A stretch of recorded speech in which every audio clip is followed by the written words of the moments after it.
Cap तो निकाल, cap निकालो, कैप निकालो भाई।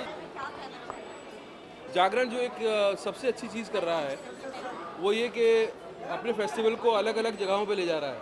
वो सिर्फ बड़े शहरों तक लिमिटेड नहीं है, वो छोटे छोटे शहरों में भी ले जा रहा है। और छोटे शहरों में एक्सपोजर बहुत ज़रूरी होता है। हालांकि आजकल इंटरनेट है, आजकल टीवी भी है, सब कुछ है, लेकिन एक फिल्म फेस्टिवल का अपना एक महत्व होता है, उसका अपना एक माहौल होता है, उसका अपना एक फोर्स होता है, उसकी अपनी प्योरिटी होती है। तो ये छोटे शहरों में जब जाएगा और वहाँ के लोग जब एक्सपोज होंगे तो ये बहुत कुछ उसका असर हमें बाद में देखने को मिलेगा। और ये बहुत सबसे बढ़िया बात जागरण यही कर रहा है। हमने एक चीज़ देखी कि वुमेन ओरिएंटेड फिल्में भी अप्रिशिएट की जा रही है। वुमेन ओरिएंटेड फिल्में भी इंडिया में अप्रिशिएट की। वुमेन तो जब से क्रिएशन हुआ है तब से अप्रिशिएट हो रही है। वुमेन का जब से क्रिएशन हुआ है इस धरती पे तब से अप्रिशिएट हो रही है, तो ये नई बात नहीं है। हाँ, अभी अभी आदमी जागरूक हो गया ना, इसलिए वुमेन को अप्रिशिएट कर रहा है। छोटे शहरों की वैसे नॉर्मली जब भी कोई एक्सपोजर चाहता है तो दिक्कतें क्या होती एक्सपोजर होता ही नहीं था। जैसे हमारे शहर में एक्सपोजर नहीं था, हम लोगों को कुछ अलावा कुछ फिल्में जो आती थी थिएटर के अंदर, 5-7 जो थिएटर थे उसके अंदर आती थी, उसके अलावा कोई फेस्टिवल नहीं था।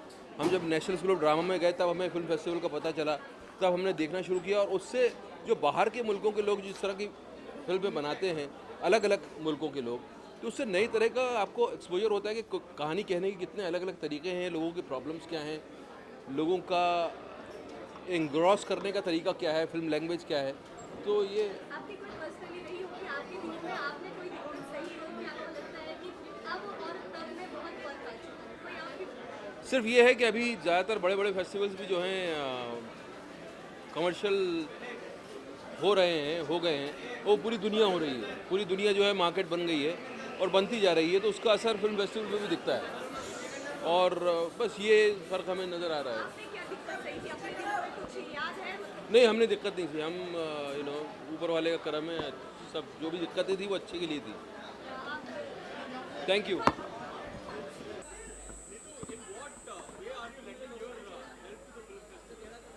Well, thank you so much for first of all. Can't hear you. I did a Greek English film. I did a Greek English film we shot in Cyprus, and Cyprus is the focus country for Jagran Film Festival this year. And it is getting screened tomorrow here, and I'm the only Indian actress in the film. I'm really thankful to the Jagran committee, the midday committee, that my film is getting screened here. It is directed by Kyriakos Tokaridis, who's a Greek director. Any films that you're particularly looking forward to? Well, of course, my own film that's called Block 12, which is screening tomorrow. And there are few films which is Austrian films. I think they are big in number. Hindi films are also being screened very well. So I think let me see and have a list of what are the other world cinema here, and I'm going to watch all of them. And what difference do you find from the world festivals that you have attended, as compared to this festival? Well, I think this is a growing festival. It is doing very well. This is the second year of Jagran Film Festival, and particularly the kind of films they have screened this time is almost at the power of festival films around the world, which is a great thing because these kind of films you don't get to see all over the world. 15 languages, 14 countries. It's a great achievement. I think in India, festivals like these should surely happen. And last question, what expectations do you have from your own film at this festival? But I just want you all to appreciate it. We worked very hard on it. I'm the only Indian actress, so I'm sure the whole Indians are with me on this.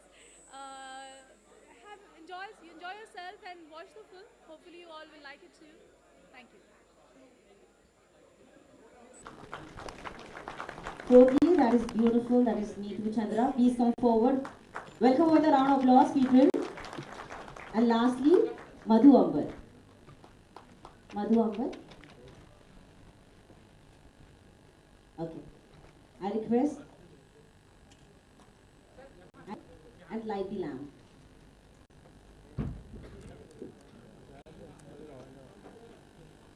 क्या आवाज है? नाम बुलाओ। मिल रहा है ना?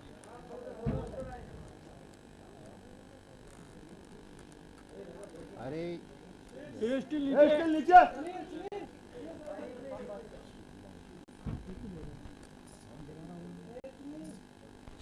कौन जला रहा होगा?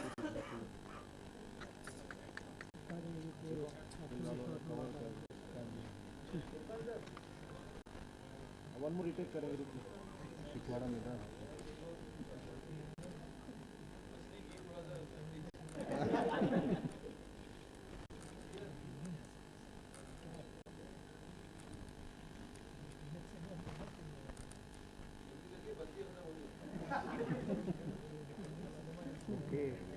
Okay. Thank you. Thank you so much.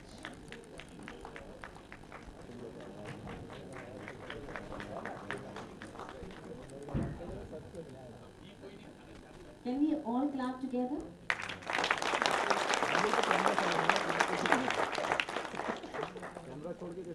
Now I request Mr. Manoj Srivastava to please come forward and explain about the dynamic system.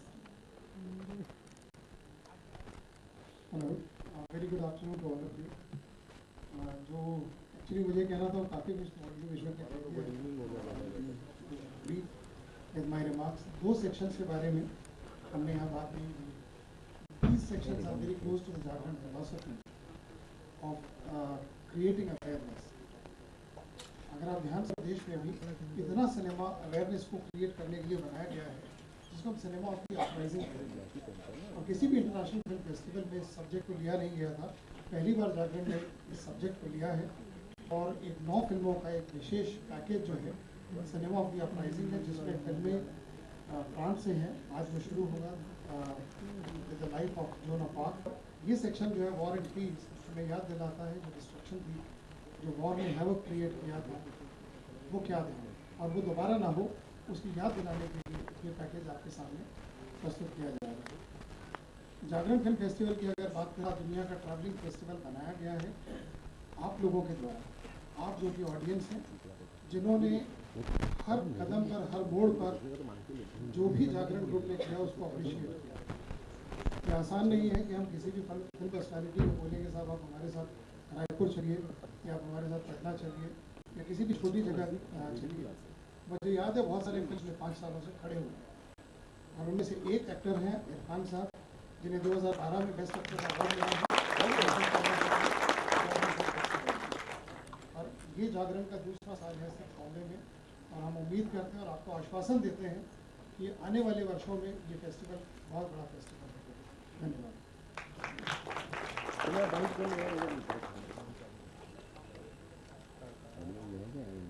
है इरफान साहब और हम रिक्वेस्ट करेंगे कि इरफान साहब इस फेस्टिवल के बारे में और कुछ आपको बताएं. नमस्ते, जय हो, हमारी जय हो. मुझे जो इंटरेस्टिंग बात लगी दैनिक जागरण की कि वो छोटी छोटी जगहों पे जा रहे हैं और फेस्टिवल वो सिर्फ दिल्ली और मुंबई तक ही लिमिटेड नहीं है. मुझे याद है हम लोग जब छोटे थे और जयपुर के अंदर एक्सपोजर ढूंढते रहते थे. एक वो एज होती है जब एक्सपोजर बहुत ज़रूरी होता है और एक्सपोजर के लिए आदमी भूखा होता है. उसको कई बार पता नहीं चलता लेकिन एक्सपोजर कैसे उसको फॉर्म करता है ये उसको भी पता नहीं चलता. तो एक एज में एक्सपोजर की बहुत ज़रूरत होती है. हम लोग जयपुर में कुछ नहीं होता था तो हम लोग फिल्म डिवीज़न में डॉक्यूमेंट्रीज दिखाते थे जो कि गवर्नमेंट के बारे में बताते थे. हम उसी को देखने चले जाते थे. कुछ फिल्मों के अलावा कुछ था. तो ये अब मैंने सुना कि हिसार में ये लोग गए थे, लखनऊ में करते हैं. तो किस तरह से यंग जनरेशन को जो कि सिर्फ अभी इंटरनेट और टीवी उसके पास है वो एक ही तरह का मतलब एक्सपोजर है. तो अगर दूसरे मुल्कों से के लोग किस तरह काम कर रहे हैं और इस एज में अगर एक्सपोजर मिलता है तो it will form something new.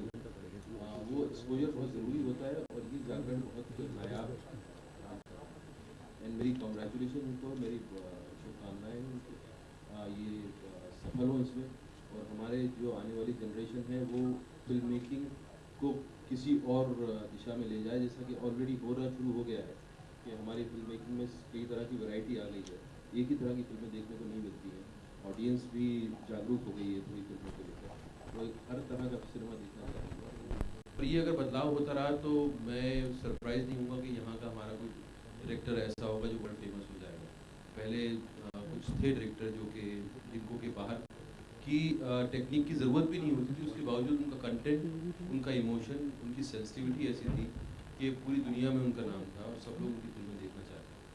तो मुझे आई वुड बी सरप्राइज कि यहाँ से कोई डायरेक्टर निकलेगा, पूरी पीढ़ी निकलेगी और वो वर्ल्ड में अपना सिनेमा दिखा पाएगी। जो हमारी सिनेमा बहुत पैसा कमाती है, बहुत हम लोग दुनिया की सबसे ज़्यादा फिल्में बनाने वाले मुल्कों में से हैं, लेकिन हमारी फिल्में ट्रैवल नहीं करती हैं। हमारी फिल्मों की सेंसिबिलिटी ऐसी नहीं है कि बाहर का लोकल लोग लेके खरीदे, जैसे कि हम हॉलीवुड की फिल्मों को देखते हैं। हॉलीवुड की फिल्म यहाँ आती है, हम टिकट पे करके उनकी फिल्में देखते हैं, हिंदुस्तानी फिल्मों को कोई नहीं देखता वहाँ। तो हो सकता है कि ऐसी जनरेशन आए, ऐसे डायरेक्टर्स आए जो हमारी फिल्मों को कहीं और लेके जाए। इसी शुभकामनाओं के साथ sir, thank you so much.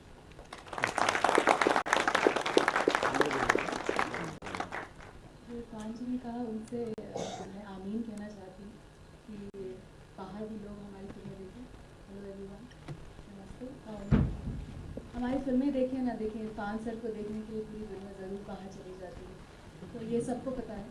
और बहुत बहुत शुक्रगुजार हूँ जागरण का, अनूप जी का, कि मुझे यहाँ बुलाया आज।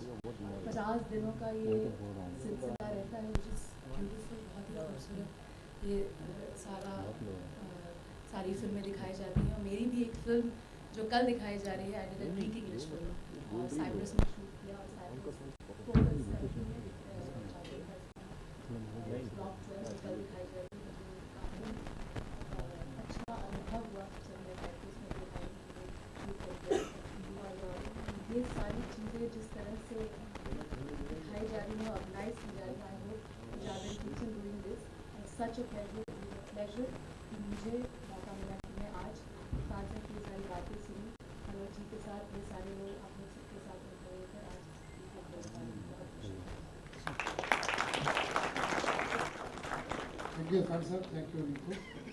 और हमारे तीसरे गेस्ट जो अभी तक एक्चुअली उनकी फ्लाइट लैंड नहीं की है, वो है मिखाइल क्रिस्टोफ।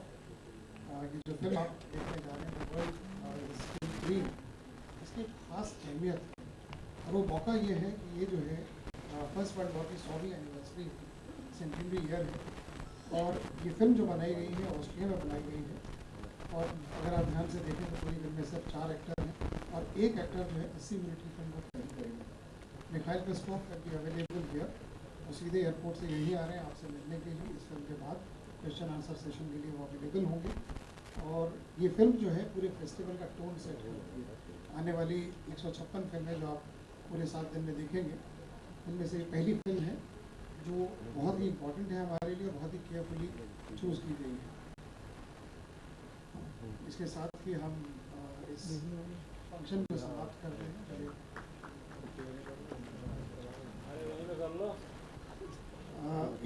एक फॉर्मेलिटी जो रह गई है, CEO mid day Vikas Joshi साहब हमारे बीच में हैं, and he will present mementos to Welcome him with a round of applause, people.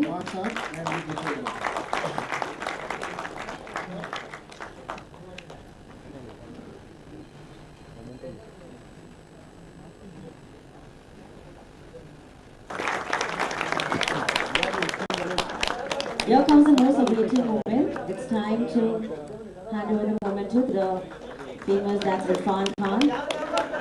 थोड़ा ऊपर, थोड़ा ऊपर। Clap for this moment, people.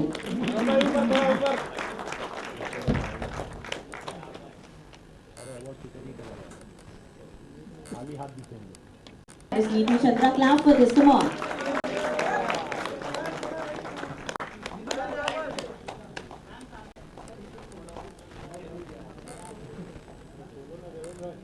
क्या बोलूँगा, खत्म होने के बाद बोलूँगा बोलता है। हाँ चलो उधर क्या है?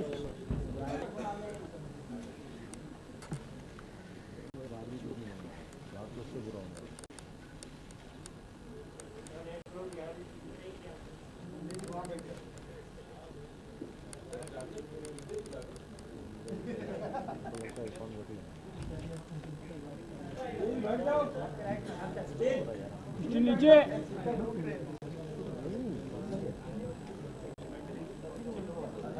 Now let's start the festival.